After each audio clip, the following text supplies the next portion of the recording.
و رفیق عزیز ما چای همیشه تصویرتو میدیدیم. خیلی خوش آمدی به آلمان، به هامبورگ. خیلی خوش آمدی، خوشحالمون کردی. چه خبر؟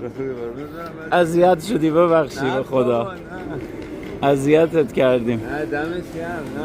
یه بار هاربورگ پیاده شدی.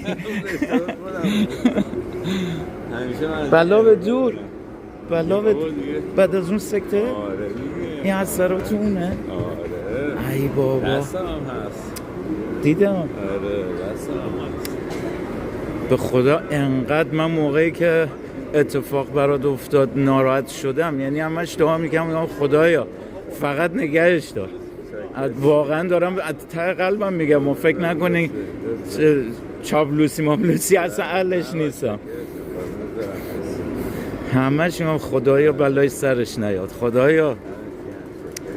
واقعا متاسفم. یه پیش میاد دیگه زندگی نیست، فشاره انقدر که اون بر پیاده زمین. تو از اونجا اومدی. آخه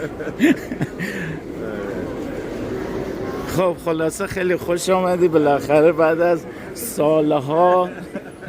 ما که فقط تصویرتو میدیدیم، الان دیگه خودتو داریم زنده میبینیم.